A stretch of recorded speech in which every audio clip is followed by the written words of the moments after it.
What's up, guys? This is Dustin Wright, and I'm back for some more. If you're new to this channel, I'm a 22-year-old real estate agent. I got into business at 18, and I'm documenting what I'm doing as far as selling houses, learning the real estate market so I can take the money I make in real estate and eventually become a real estate investor. So, if you're new, please give me a like, hit the subscribe button, and the post notification because I want you to see every time I post something. Okay? Now, today I wanted to touch on something I should have done before I got my license. So let me see if I can enlighten you and help you find your road to success, whether that be real estate or something else. Because this is something I think you should do before you get your license, or anybody gets the real estate license, so they know exactly what to expect when they have it. So, what to do before you get your real estate license? The number one thing is to go meet brokers. You have to go see what broker is going to help you get the training that you need.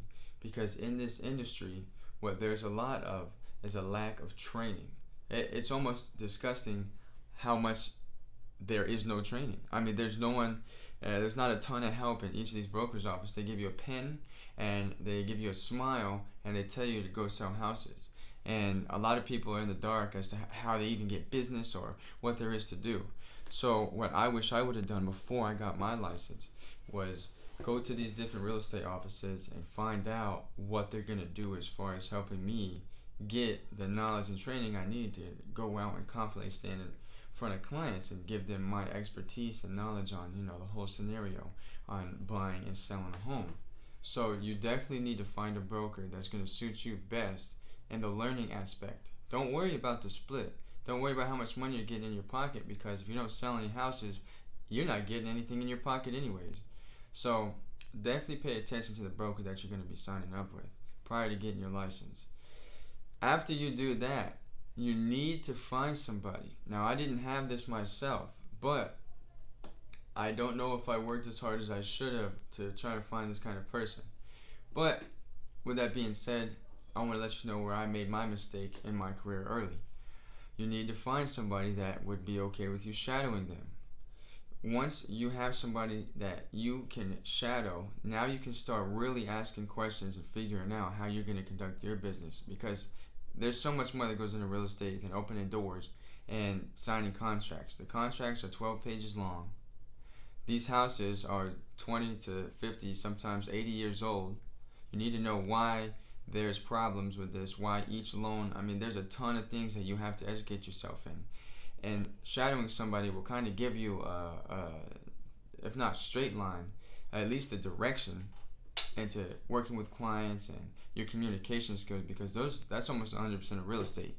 I think about 80% of real estate is communication skills and delivering and making people feel confident in what you're saying. The other 20% is, the real estate market, the contracts and stuff like that, all being important, adding up to 100%. So you need to find somebody who you can shadow. I struggled with that being younger. A lot of times you'll have to get on a team and try and learn from the person that you jumped on a team with. Not every single scenario you get benefits from team. I was on a team. Everything was great. I just didn't learn as much as I wanted to. I got to a level where I needed to learn more and I couldn't. So, long story short, that's where I kind of met my business partner. We jumped off of both the teams that we were on, created our own team, started self-educating ridiculously, reading real estate books, and really, really, really tightening down the reins on how to become a realtor. Another thing is going hand in hand with the person that will let you shadow them is role playing. How do you get confident with talking to people in a listing appointment, talking with buyers at a house? You have to role play. Just like NASCAR drivers drive around the track hundreds of times in that car, so they're used to it. Well, you need to role play hundreds and hundreds of times so you're used to it. So now when I sit down with somebody, that's been running a business or owning a business for years in their life and they own their home, I can sit there and what I'm saying is confident. They can feel that from me. It doesn't matter my age. They used to ask me how old I was. Now they don't. So that is definitely something you need to pay attention to prior to getting your license, because if none of these things add up and they're not, and you don't like it and this isn't a career for you, well, now you know you don't need to get your real estate license, and this isn't going to work out because it's a lot more than the surface.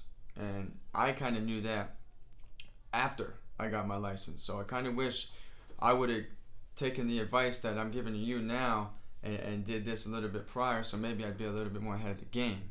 But last but not least, I know I touched on it earlier, is contracts. Guys, these contracts are 12 pages long when you write a offer for a house. Now, there's land contracts.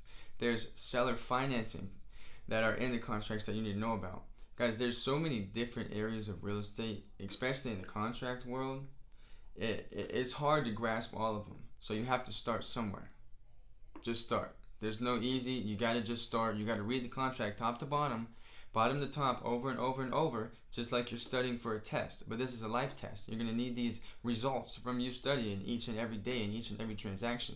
So that's why I say these things are most important prior to getting your real estate license, because if any of these things don't add up or align with what your prediction is in this career, then it looks like real estate just may not be for you. But hopefully what I've said has given you or opened a little bit more in your mind as to if you want to do this career or if you don't. If you guys have questions, comment below.